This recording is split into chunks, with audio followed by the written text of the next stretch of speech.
Absolutely nothing.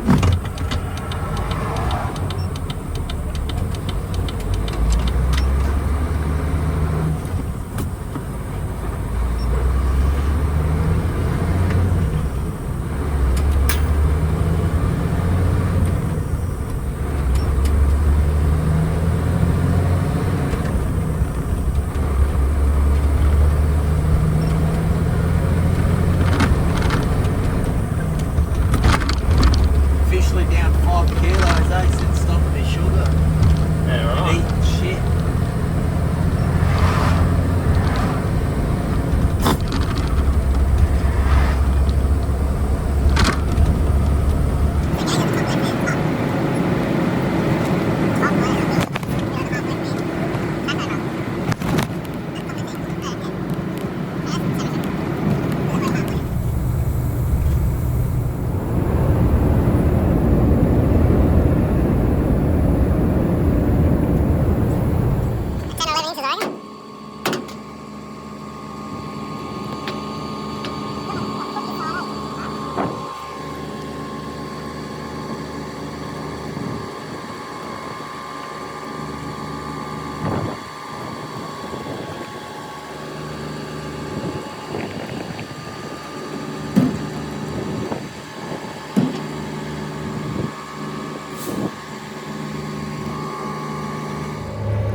Well, there's another project I didn't need.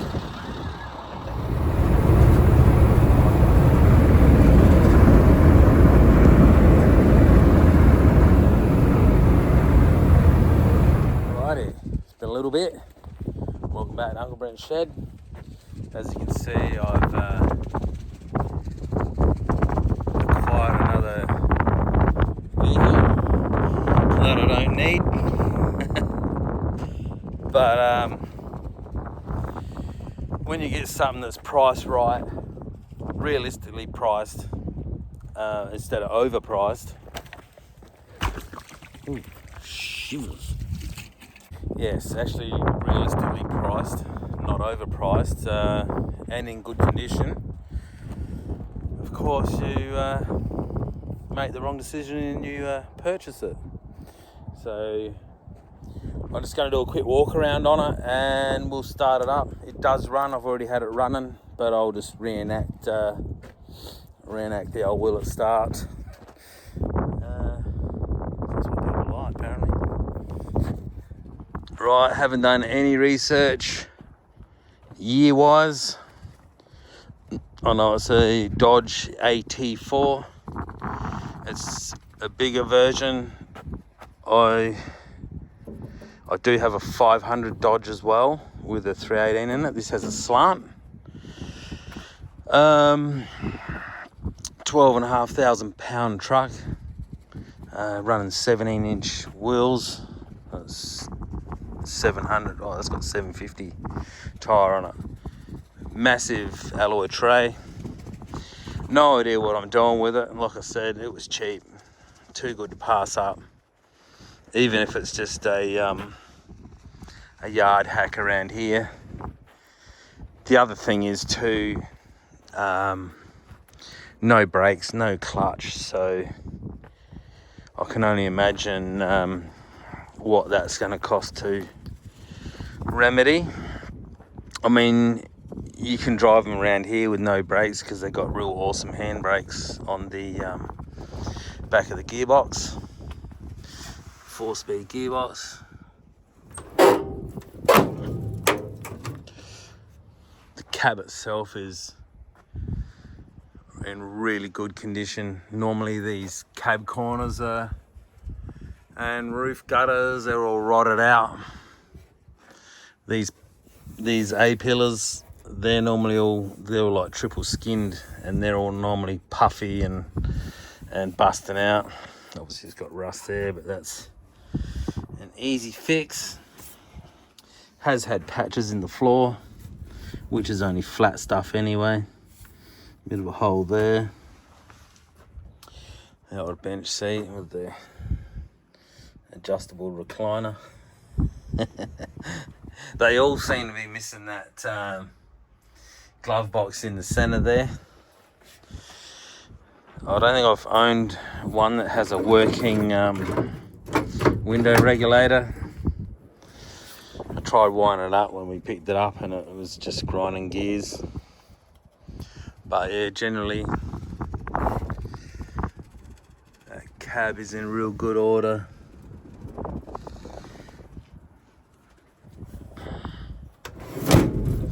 I've always noticed they've got a keyhole on the passenger side. Nothing on the right. Bonnet hinges are a nightmare also on these.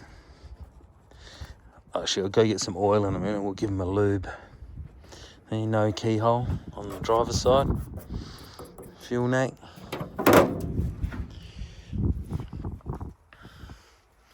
Got the VDO gauge cluster.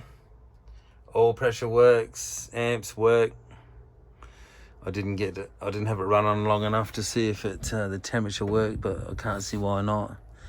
They're all mechanically connected to the engine by that's capillary. Obviously you got a pipe to the oil pressure there, so nothing electrical will fail there. There's our handbrake. That actually works because I had a bit of trouble getting it off the tilt tray. Yeah. Even the hood liner is just glued straight to the tin. That's all in good order.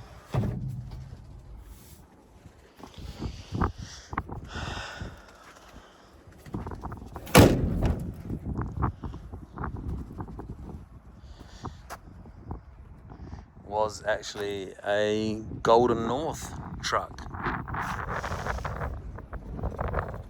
Here in South Australia, we've got a small town over the hills, Laura. They've had an ice cream factory there, Golden North Ice Cream, for over 100 years that I know of. I haven't done any research on that either. A bit unprepared, but here's what it is.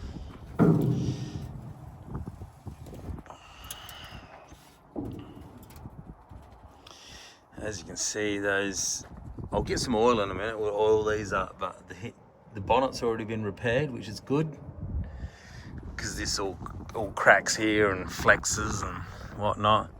Bit of rust here, bit of rust there. Another repair job there.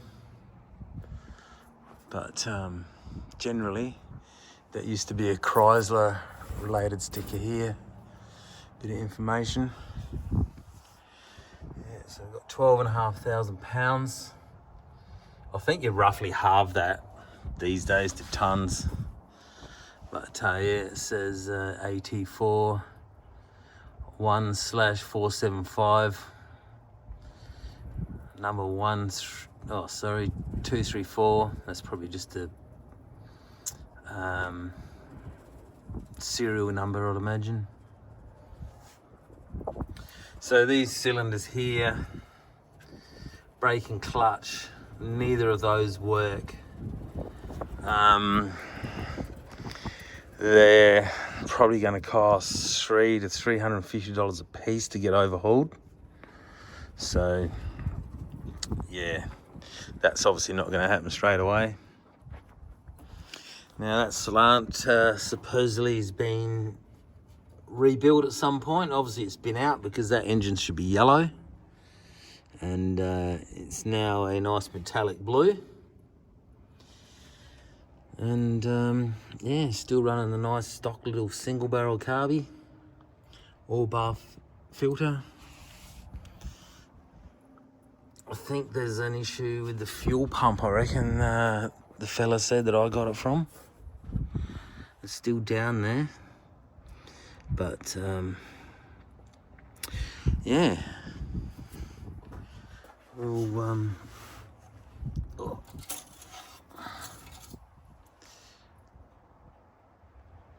And I'm not licking that like vice grip. It smells like fuel. It just smells old. So I reckon we'll do a bit of a reenactment. We've got some water here. We'll top her up. I could imagine the condition of this, how that's swollen. This is all going to be gelled up on the inside and probably completely blocked. So probably won't run it long anyway.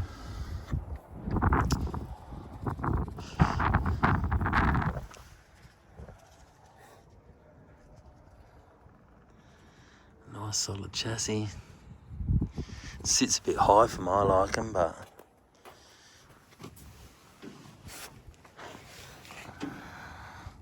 oh, so she got a drain plug on the fuel tank. Brand new muffler box. It's probably 20 plus years old. Big old gearbox.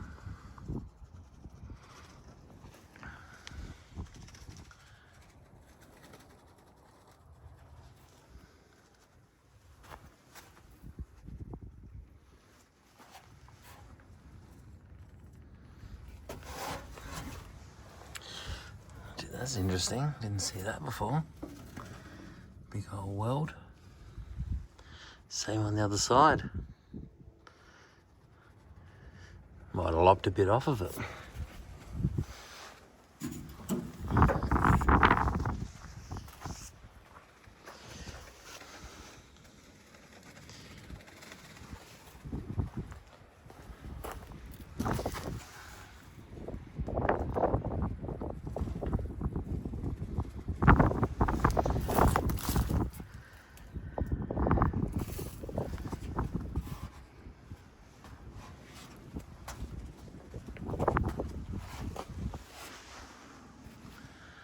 Oh, it's got a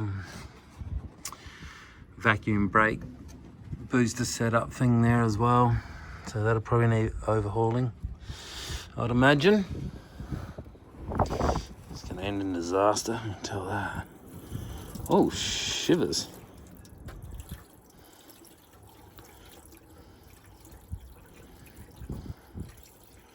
I don't know if this container had poison in it or soap. Got it out of the bin at work. Handy container.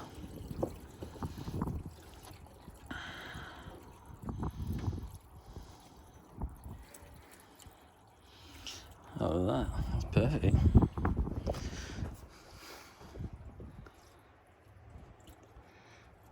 Can't see any Welsh plugs leaking yet.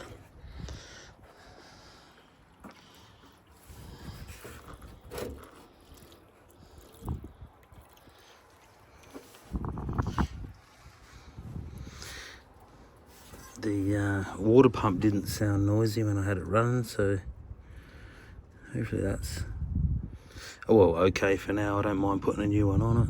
I think I've got a couple of spare ones there. She's a bit tappety. She needs a tappet adjustment, but you'll hear that in a minute. Oh, that's full enough.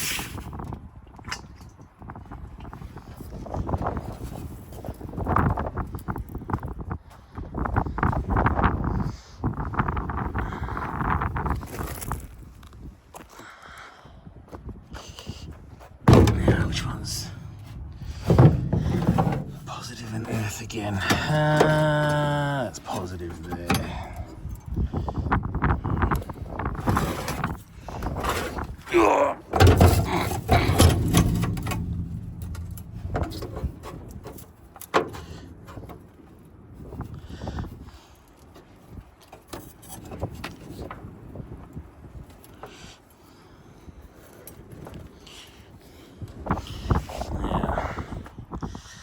might even be fuel in it still. Let's get that up out the road. I'm going to turn the key, see what happens.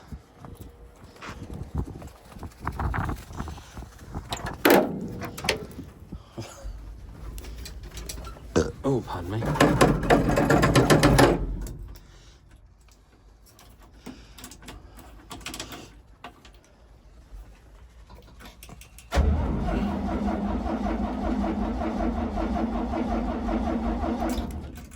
Nope. No, we'll give it a bit of fuel. I'll take this off.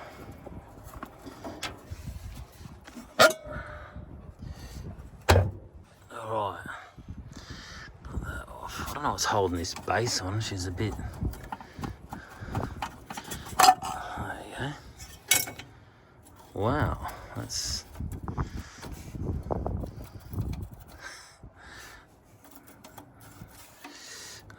Never seen one of those before. Sorry about the lighting. Oh, sun's right behind me.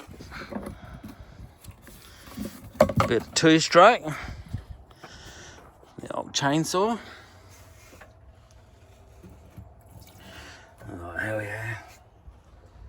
Alright. Looks like I just ran straight out of the bottom. Well, probably out of the butterfly.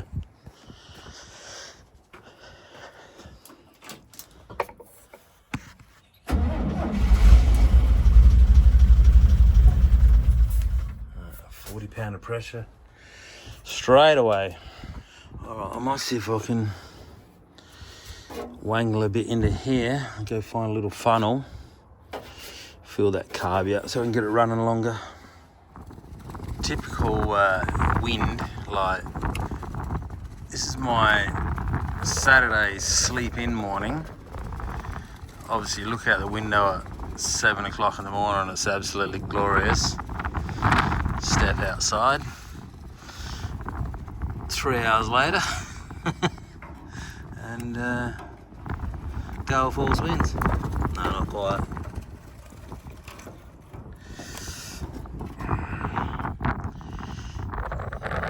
Hopefully that soaks in.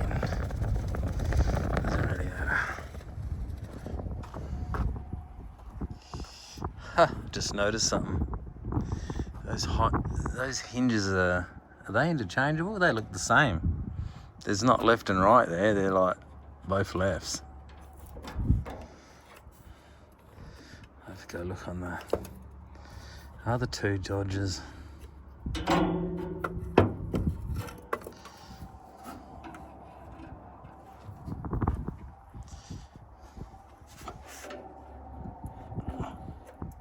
Something I always have trouble finding different size hoses. You try to put a funnel on a hose, doesn't fit.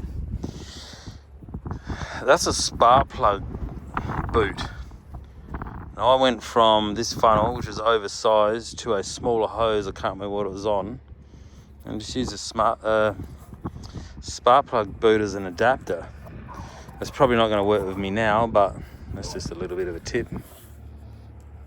I really need to get myself a phone holder.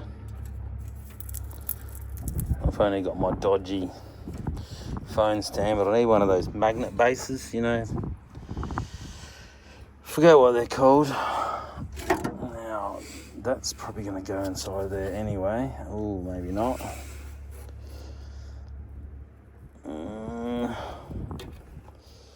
Let's just tape it. Sticky tape.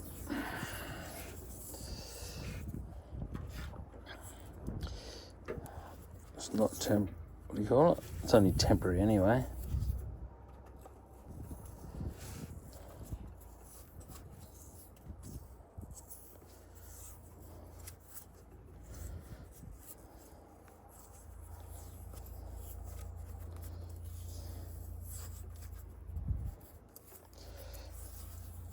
Probably should have cleaned the oil off of it. This funnel's going to live here now anyway for probably 2 years because I'll forget about it.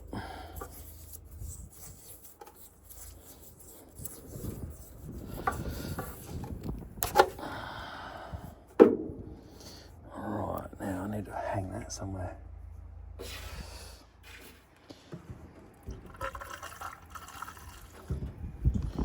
Which won't need much.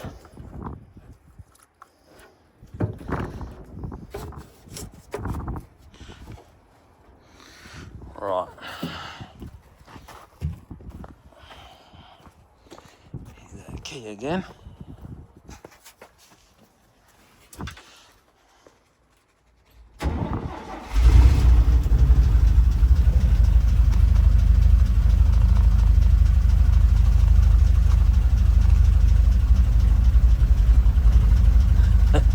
Saying it's got a quarter tank of fuel, but yeah, I doubt it.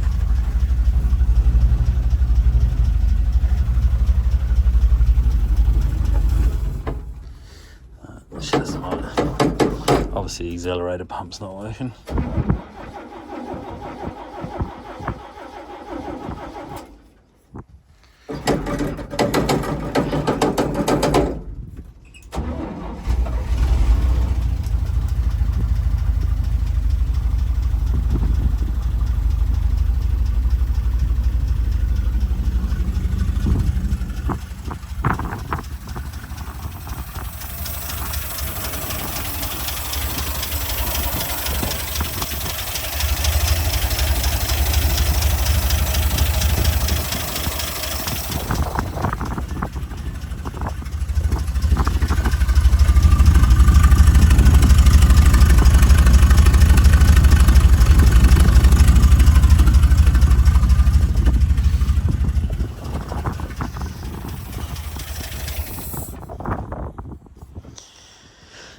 Something I didn't mention, I think it has been sitting for probably only about 3-4 years, maybe 5 years. So that's why it started so easy. When I turned up to look at it, I just tipped fuel down the carb, put a battery and it started straight away. So a typical Chrysler, actually. They all seem to fire up pretty decently. It's a little bit higher than the carby, so it might gravity feed. See if I can give it a couple of revs, you know. So, water check.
Loves the two-stroke mix.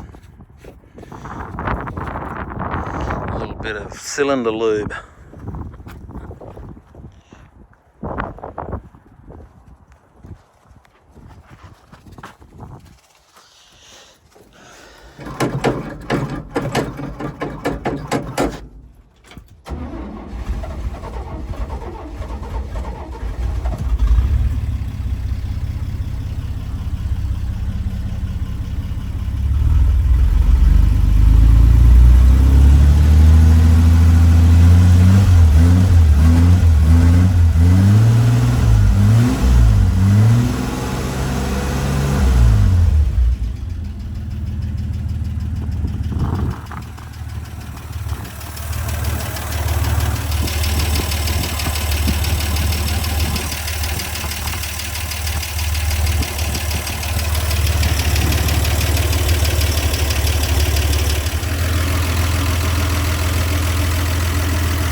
funny feeling that thermostat's blocked because the radiator's still cold, so might have to kill it in a minute.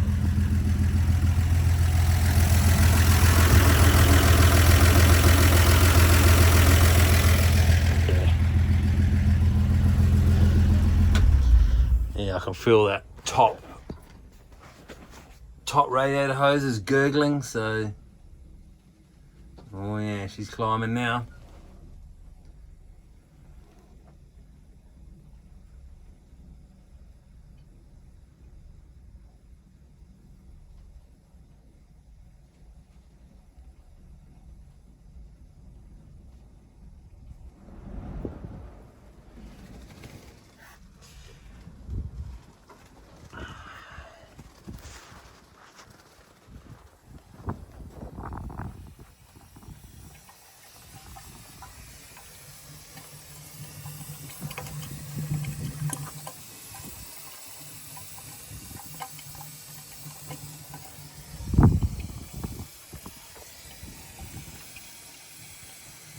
Yeah.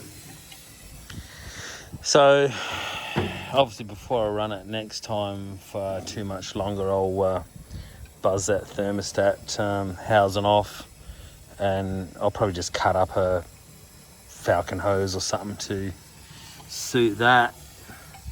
It wasn't leaking any water prior to this, so that'll yeah, that'll do it, I suppose. Oh, there you go, a bit of a walk around. Definitely won't learn nothing from this video, other than I need a new thermostat and hose. But yeah, she's still up at 220 at the moment. I'll get that sorted over time, and I don't even know what's going to happen with this truck. It's pretty good. I had one years ago, similar setup, but it wasn't as big. It had a 16-inch wheels on it. It was the same length, same cab, same slant and gearbox, but it didn't have the side steps either, because yeah, it was a little bit lower. So yeah, and I always wanted another one anyway. I had to sell it because I way back then I was renting a shed, and I ended up buying a house and had no room there, so I think I swapped it for a Volkswagen Beetle, which was a pretty good score at the time. So, and I sold the Beetle. Probably should have kept it, but, you know, is what it is. Anyway, I'll catch you in the next one. You take it easy and look after your mates. Right, also upcoming video, I've been working on my Dodge Phoenix heads. So back about 2 years ago, when I started cleaning these heads up, I started porting them out. Just a real mild port job, because I just want to make the heads more efficient, knocking all the burrs off and whatnot. So I might do a video on that in the next couple of weeks. Here's a couple of 360 heads that I've had for probably 10 years, and they're small valve J heads. Really ugly castings, and some of them had some cracks. So I'm pretty happy that they'll clean up. They seem to crack on, I don't know if you can see it there. Yeah, it'd be hard to tell, but this is really thin, like this edge here. So I'm assuming this gets hot and probably glows red, and all the heat cycles affects the structure of the material. And this one here, yeah, that actually had a crack here going up, but we've sort of die grinded that a bit, and so I might give them a real rough valve grinding job. Got some old stone cutting tools there, so we'll see how we go with these ones as well. But I'll concentrate on these 318 Phoenix heads in the next episode. Cheers.